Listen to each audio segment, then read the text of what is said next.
Teman-teman, saya mau bicara sedikit mengenai sudut pandang ya, atau paradigma.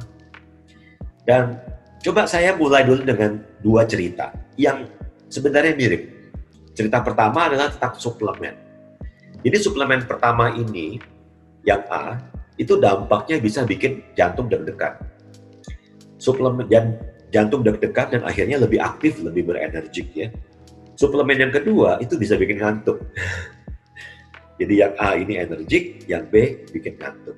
Nah, yang menarik adalah tim dokter ya itu mencoba melakukan sebuah eksperimen dengan cara dibalik gitu. Jadi yang bikin berenergi itu jadi dibilang bikin ngantuk, yang bikin ngantuk dibilang bikin energi gitu ya. Ini dicoba ini. Pokoknya nanti kalau Bapak misalnya yang bikin ngantuk ya, kalau Bapak minum ini, wah Bapak pasti akan semangat gitu, siang malam, karena ini dosis tinggi dan Bapak akan merasa semangat gitu. Dan demikian pula yang sebaliknya, yang bikin semangat dibilang ngantuk gitu ya. Tahu nggak, gimana reaksi orang-orang yang menerima suplemen ini?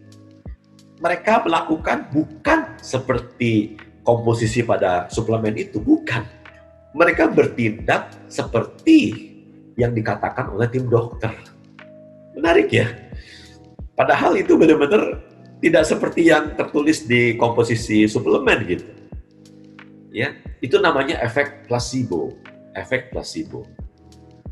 Contoh kedua terjadi di sebuah sekolah. Anak-anak di kelas A adalah anak-anak prestasi, anak-anak di kelas B adalah anak-anak tidak berprestasi. Nah, ada dua guru baru yang mengajar di sekolah itu. Problemnya, kepala sekolah terbalik memberitahu dua guru ini. Yang A berprestasi dibilang tidak berprestasi, yang tidak berprestasi dibilang berprestasi. Tahu nggak bagaimana cara dua guru baru ini mengajar? Mereka nge-treat murid-murid ini, memperlakukan mereka persis seperti yang kepala sekolah katakan kepadanya. Jadi kepada yang A ini, yang sebenarnya berprestasi tapi dibilang tidak, dia mengatakan, ngapain saya coba capek-capek gitu, toh mereka juga tidak berprestasi, lihat aja nilai-nilainya, kan begitu. Sedangkan yang B yang kurang berprestasi, tapi si guru B berpikir, oh ini anak-anak jenius ini. Kok anak-anak jenius nakal ya? Ya anak jenius pasti nakal lah. Tapi kok mereka malas belajar ya? Mungkin cara ngajar saya nggak menarik. Akibatnya guru B ini jadi pontang-panting gitu, persiapan setengah mati gitu. Pokoknya gimana caranya ini anak-anak pinter soalnya ini. Saya harus mengajar supaya mereka tertarik, karena ini orang-orang pinter gitu. Ya, dan guru B ini menyalahkan dirinya gitu kalau anak-anak ini nggak memperhatikan. Nah, 6 bulan kemudian ketika mereka dites, ternyata ya dari cara guru ini memperlakukan mereka, hasilnya adalah seperti yang bisa dibayangkan, namanya self-fulfilling prophecy, atau sebuah ramalan yang menjadi kenyataan. Ya, guru A yang melihat mereka sebagai murid tidak berprestasi, hasilnya tidak berprestasi, berarti ada penurunan dari nilai yang sebenarnya, dan anak-anak yang tidak diprestasi dilihat anak-anak yang berprestasi, ada kenaikan yang signifikan. Nah, ini pelajarannya apa buat kita? Pelajarannya adalah tingkah laku, ya, perilaku, sikap. Itu asalnya dari mana, gitu, ya kan? Asalnya sikap itu dari mana? Gitu. Asalnya perilaku seseorang adalah dari mindset-nya atau dari pikirannya, gitu ya. Seperti yang tadi kita lihat dalam dua contoh ini. Kenapa beberapa orang bereaksi seperti itu? Pasti karena ada sesuatu yang mereka pikirkan, gitu ya.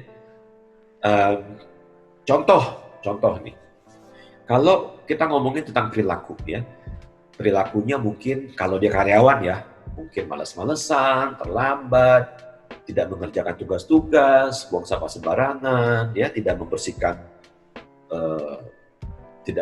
kantor, ngomongin orang dan lain sebagainya. Nah, kalau kita hanya memperbaiki sikap, kita hanya mengatakan jangan terlambat dong, gitu ya. Jangan ngomongin orang dong, gitu ya. Jangan ngeyel dong, gitu. Cara mengubah perilaku adalah dengan mengubah apa yang ada dalam pikiran mereka, gitu ya. Nah, ada 3 hal yang bisa kita bantu orang supaya mengubah paradigma atau sudut pandang mereka tentang pekerjaan. Yang pertama, kita bisa katakan ini perusahaan tempat kamu bekerja adalah perusahaan terbaik. Terbaik ini. Kenapa? Karena perusahaan ini yang mau menerima kamu gitu. Kan kamu pasti kepingin dong bekerja di sinilah, bekerja di situlah. Tapi kan kenyataannya kamu tidak diterima kan. Kenyataannya kamu melamar, tapi kan tidak dipanggil untuk interview kan. Berarti so far, satu-satunya perusahaan yang mau menerima kamu adalah perusahaan ini. Jadi ini adalah perusahaan terbaik gitu. Yang kedua, kamu yang memilih bekerja di sini, bukan pilihan orang, ya kan? Kalau misalnya nih, contoh saja ya, kamu menikah dengan seseorang dan itu disuruh sama orang tuamu. Kalau kamu ada selisih paham, berkelahi dengan pasanganmu, kan kamu bisa nyalain orang tuamu kan, karena dialah yang macomblangnya kan. Tapi kalau kamu milih pasanganmu sendiri, atas kesadaranmu sendiri, dan itu pilihanmu sendiri, kan kamu bertanggung jawab pada pilihan itu. Jadi yang nyuruh kamu melamar di tempat pekerjaan itu adalah dirimu sendiri. Kecuali kamu disuruh orang lain. Nah, wajar kalau kamu berperilaku malas-malasan. Atau perusahaanmu sendiri, lebih parah lagi ya. Tapi selama itu adalah pilihanmu sendiri, kamu harus tanggung jawab.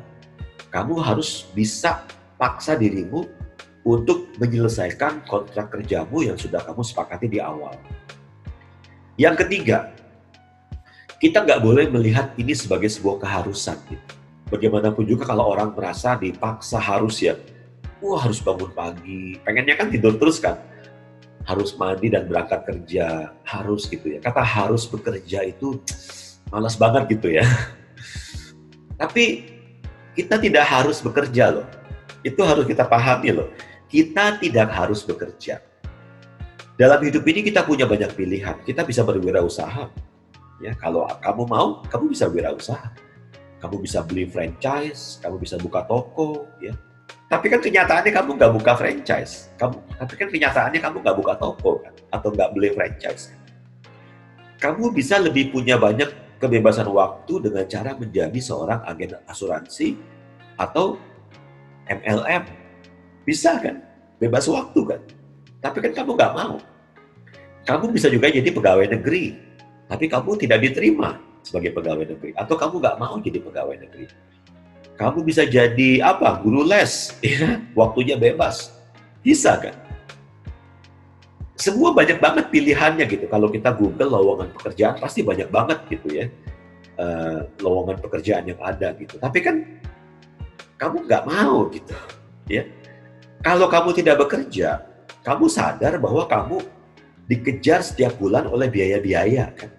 Biaya sewa rumah atau sewa kamar, biaya angsuran kendaraan, biaya makan dan lain sebagainya gitu. Jadi kalau kita sadar bahwa kita tidak harus bekerja dan kita punya tanggung jawab, maka akan muncul sebuah kesadaran bahwa saya sebenarnya memilih gitu. Saya memilih untuk bekerja, ya. Ketika kita mengatakan saya memilih untuk bekerja, bukannya saya harus bekerja, kita merasa lebih plong gitu, lebih nyaman, lebih ringan ya, beban perasaan ini lebih ringan gitu ya. Karena kita merasa ini adalah pilihan saya gitu. Dan saya adalah makhluk bebas. Saya adalah makhluk bebas yang bisa memilih.